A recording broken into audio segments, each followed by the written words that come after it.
Bonjour à tous, bienvenue sur Sensation. En France, l'armée du salut est engagée depuis 140 ans dans la lutte contre toutes les exclusions et pour l'intégration de tous dans la société. Pour nous en parler, je suis avec Étienne Mangeard, directeur du service bénévolat au sein de la fondation L'Armée du Salut. Bonjour. Bonjour. À travers plus de 240 établissements et services, la fondation lutte contre l'exclusion sociale, l'exclusion liée au handicap ou au grand âge et pour l'intégration des plus jeunes dans la société grâce notamment à l'action de 2800 salariés et 5000 bénévoles.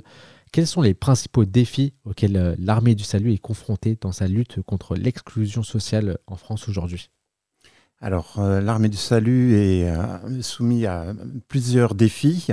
Un premier défi qui est de pouvoir intervenir dans le champ du social et du médico-social avec l'ensemble de ses activités par rapport à un certain nombre de sujets d'actualité qui est la problématique de l'hébergement, la problématique de l'isolement et les problématiques souvent de manque de lien entre les personnes, les groupes et les activités.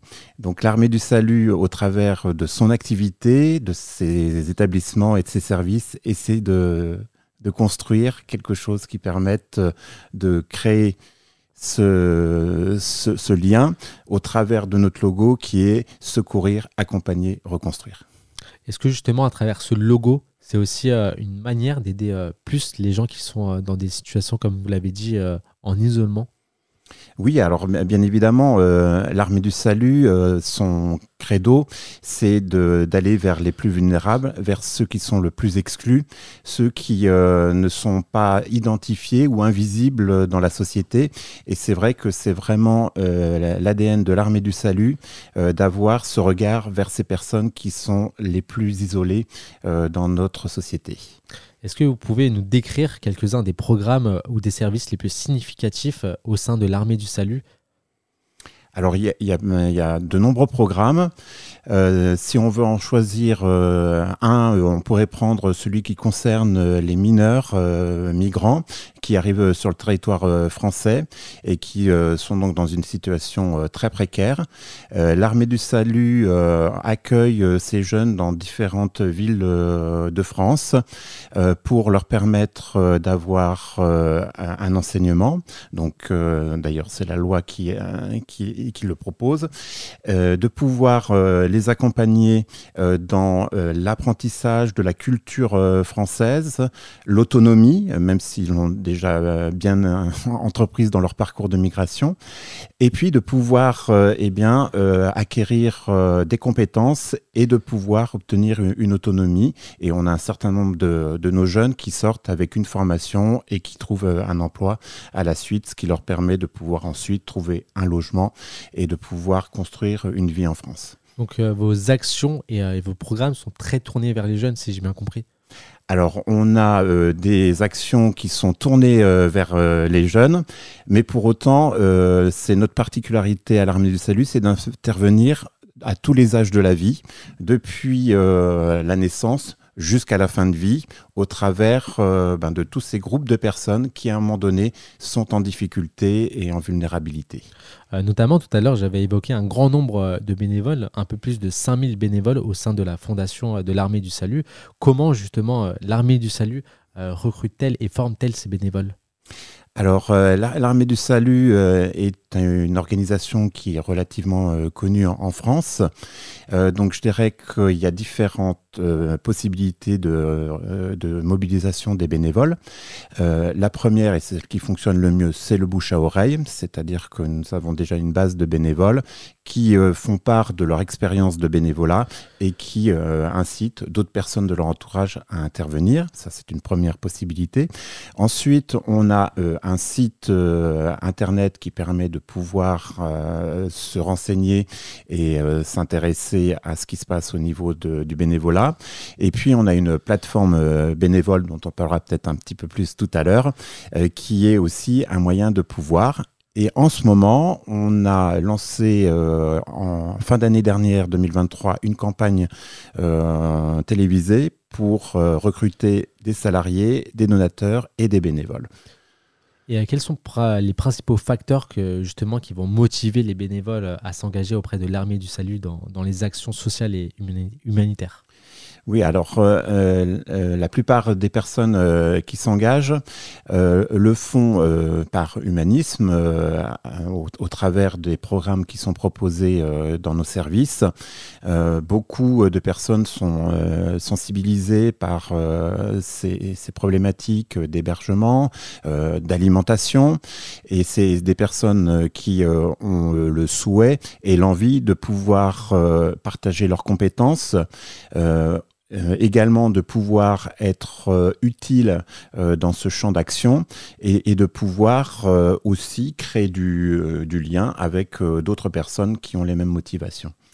Est-ce que vous pouvez nous décrire en détail certains des programmes que vous m'avez dit, notamment le programme d'aide alimentaire mis en place par l'Armée du Salut en France avec les soupes de nuit à Paris, Lyon et Nice ? Oui, alors c'est une activité que l'Armée du Salut propose depuis très longtemps.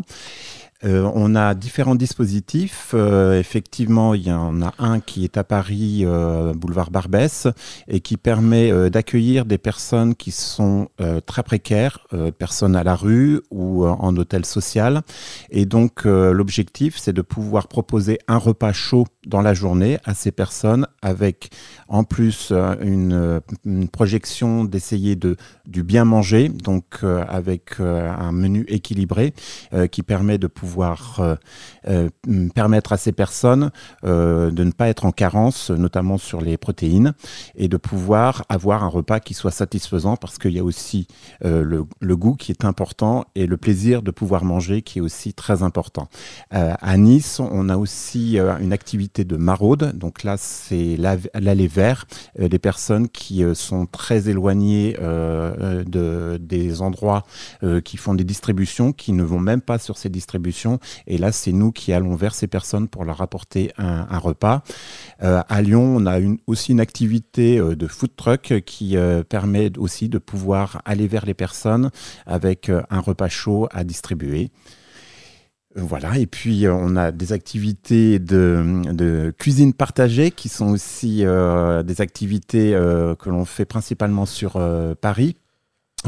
Qui est proposé aux personnes, aux familles qui sont en hôtel social, qui n'ont pas la possibilité de cuisiner sur le lieu de vie. Et donc, on leur propose de venir dans nos établissements, faire cuisiner pour le mois, enfin la semaine plutôt, 5-6 jours, et de pouvoir apporter chez eux ce qu'ils ont cuisiné. Et justement, ces programmes d'aide alimentaire et ces activités que vous m'avez dit à l'instant, est-ce que c'est géré justement par les salariés ou alors par les bénévoles ? Alors, ça va être une activité qui va être en coexistence, on va dire. On va avoir un salarié qui va être là pour la partie organisation, préparation de l'activité. Et ensuite, ça va être des bénévoles qui vont prendre le relais et qui vont gérer l'activité au quotidien. Comme on l'a évoqué tout à l'heure, il existe notamment une plateforme pour les bénévoles, la plateforme d'action bénévole. Concrètement, à quoi sert-elle ? Alors, cette plateforme, au départ, elle a été conçue parce que dans le plan comptable 2020, il y avait obligation de la valorisation des bénévoles. Et donc, elle a été pensée dans cette idée-là. Ensuite, on s'est rendu compte que cette plateforme pouvait aussi nous servir de moyen de communication pour communiquer les missions qui sont proposées par l'Armée du Salut partout en France, là où elle est présente, et de pouvoir proposer à chacun de pouvoir trouver la mission qui lui convient. Rapidement, en quelques mots, vous avez aussi l'actualité du Salon des seniors à Paris qui va se tenir du 13 au 16 mars prochain. Concrètement, que va faire la Fondation de l'Armée du Salut ? Voilà, donc dans ce salon, notre objectif, c'est de pouvoir promouvoir les activités de l'Armée du Salut, notamment le bénévolat, au travers d'une présentation de nos activités, mais pas que. On a aussi tout un pan de recherche de fonds et on est aussi à essayer de trouver des donateurs qui puissent nous aider dans nos missions. Et on proposera également des produits qui proviennent d'une recyclerie qui se trouve juste à côté dans le 15e et qui permet aussi concrètement de présenter l'activité de l'Armée du Salut. Merci à vous Étienne Mangeard d'avoir été avec nous sur Sensation. On est déjà à la fin de l'émission. Je rappelle donc que vous êtes le directeur du service bénévolat. Et pour revoir ou réécouter cette émission, rendez-vous sur le site et l'application Radio Sensation.